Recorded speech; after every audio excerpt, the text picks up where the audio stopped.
Shalom everyone. In this class we will go over a brief summary of Parashat Metsora, the fifth Parasha out of 10 Parashiot in Humash Vayikra, Leviticus. We will go over the headlines first and then we will go into more detail.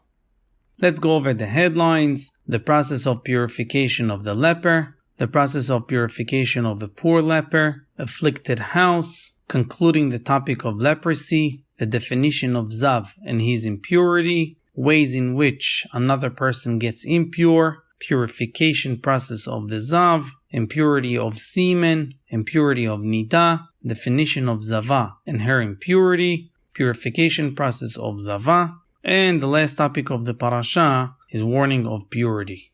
Now let's go over the Parasha with a little bit more detail. Before we start, it's important to remember that the previous Parasha ended with speaking about lesions of leprosy. The beginning of our Parasha continues with the same topic and says how to get pure after the affliction of leprosy. First Aliyah, the process of purification of leper. The Torah says that a person who is cured of leprosy needs to show it to a Kohen, and if the Kohen says that he is indeed healed, he starts a process of purification that takes 8 days. As part of the process, the leper needs to bring to the Kohen 2 birds, cedar wood, wool painted with tola chani, it's a certain insect, and moss. The Torah explains what to do with these items. Then the leper has to wash his clothes, shave and shower, and he can enter the camp, but nevertheless, he is forbidden to have marital relations. On the 8th day, he goes on another process of purification, and he needs to bring sacrifices to the Kohen, and the Torah explains what the Kohen does with those sacrifices. Second Aliyah, the Torah continues to explain what the Kohen does as part of the process of purification of the leper, and when the Kohen finishes the process, the leper is completely purified and becomes like a regular person. Third Aliyah, the process of purification of a poor leper. The Torah details the process of purification of the leper if he is poor, and says that he brings cheaper things for the purification process, and says what the Kohen does with what the leper brings. Fourth Aliyah, afflicted house. The Torah says that in the land of Israel there will be a possibility that the houses will get afflicted, and if a person sees a change of color on one of the walls of his house, he should call the Kohen.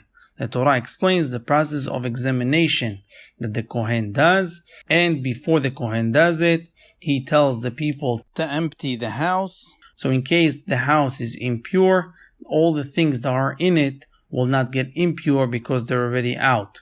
Once the Kohen sees the house and if the house has leprosy, it's impure, all the things that are in the house get impure.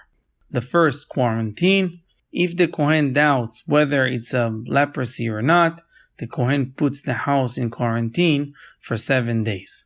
After the first quarantine, the Kohen comes and examines again. If the lesion has spread, the Kohen tells them to replace the stones that are afflicted with new stones, and then he puts the house in quarantine for another 7 days. The Kohen comes after the second set of 7 days, and if the leprosy has returned to the new stones, the whole house must be destroyed, and they throw all the broken pieces outside of the camp. The Torah says over here that if a person enters a leprous house, he gets impure until the evening, and then he must immerse and launder his clothes. Purity of the house: if the lesion does not return on the new stones, then the Kohen declares the house as pure. Fifth Aliyah, concluding the topic of leprosy, the Torah says that these are the laws of purity and impurity of leprous lesions in men, in clothing, and in the homes. The definition of Zav and his impurity, the Torah explains who is considered to be Zav, and that the Zav defiles the vessels that he sleeps or sits on. Ways in which another person gets impure: a person who touches the vessels on which the Zav laid or slept on gets impure. Also, whoever comes in contact with the Zav's saliva or touches the Zav himself becomes impure until the evening, and he must wash his clothes. Purification process of the Zav. In order to get pure, the Zav needs to count 7 days which he will not see the symptom of Ziva, this sickness that he has. Things are coming out of him. After those 7 days that he is clean, that he doesn't see it, he has to wash his clothes and immerse himself.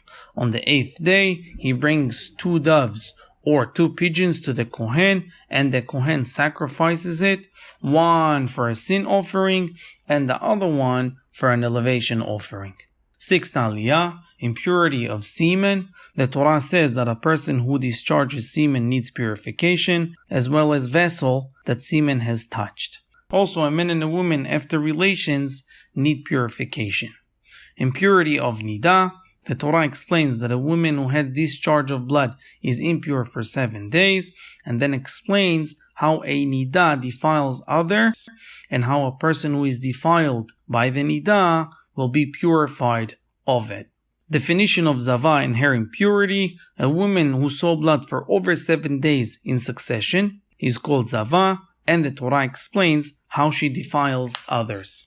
7th Aliyah, purification process of a zava. If she saw blood for more than 3 days, over the 7 days, meaning altogether for 10 days, she should count 7 clean days that she doesn't see blood and immerse. On the 8th day, she brings 2 doves or 2 pigeons to the Kohen.